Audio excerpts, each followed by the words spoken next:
ورحمة الله وبركاته. qaraxyada iyo ujeedada laga leeyahay maxay tahay markii dumar meel xaaqay la qarxiyo, hotel dad ku shaahaynaya la qarxiyo, kuwa kale soo shaqo tago soo xamaartay la qarxiyo. ujeedka laga leeyahay maxay tahay?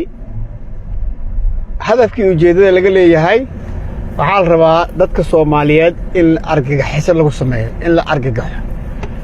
markii la argagaxana maxaa dhacaya?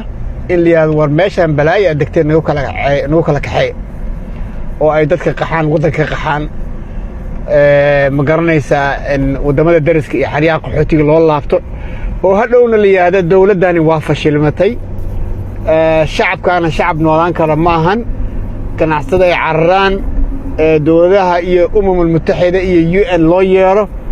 hadafka laga leeyahay dhan waa intaas. marka maxaa xal ah?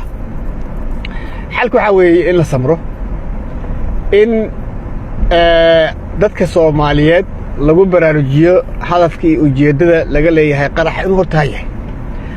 tan labaad, saddex qof laabud waa in runta loo sheego. kow, al-shabaab qaraxan aad ummadda qarxinaysaan inaan janno lagu helin waad ogtiin horta. labo, inaan dalka idinku xoroobaynin oo saa ku xukumayn ummaddaana waad ogtihiin.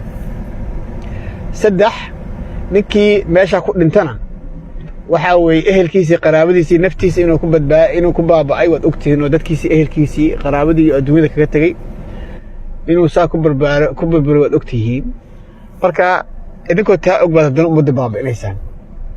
soo ma fiicnaan lahaydeen haddii ay jihaadkan dhab idinka yahay inaad daraf ka soo bilaawdaan, gees intaad ka soo bilaawdaan aad ciidamada dawladda weerar ku soo qaadaan oo hadba magaalo furtaan oo magaalo kala furtaan oo magaalo kala furtaan oo dalka hadda la wareegtaan marka aad xukuntaan. taa waa idin ahayd laakiin idinma muuqato. arrinta kale ee aan rabo inaan idiin sheego, dadka lacagta idin siinay oo Soomaaliyeed ee aan hubaysnaan, ee ganacsatada aad lacagta ka qaadaysaan, waxaan u sheegi lahaa nin alla ninkii lacag laga qaadayo ama ha lagu qasbo ama isagoo raalli ah ha dhiibo, waxaad la mid tahay wiilasha wax qarxinaya. mujrim kala tahay, naclad Ilaahay baa kugu dhacaysa. la soco waxaad maanta dadka la baabi'inayo haddaadan adiga gacantaada ku baabi'inin shilinka lagaa soo qaaday ayaad ku baabi'isay. isku mid baa tihiin.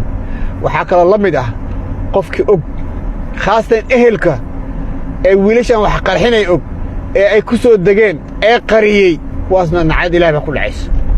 haddaad isleedahay anigu wax ma qarxin, waad ogeed, waad sheegi kartay, waad badbaadin kartay, asagaad badbaadin kartay, dadkaad badbaadin kartay. maadaama aad qarisay ina dhibkaas wax weyn waad ku leedahay. marka ilma adeerayaalow, dawladdan hadday maanta ay lacag iyo awood leedahay wax baan u dirsan lahayn, laakiin waan is ognahayo dawladdaani lacag iyo awood midna ma lahan. marka aan annagu isdifaacno, runta aan sheegno, maalka aan ku bixinayno wiilashan aan joojinno, ilaahay subxaanahu wa tacaala aan ka baqno, dalka aan u naxariisanno. wassalaamu calaykum waraxmatullaahi wabarakaatuh.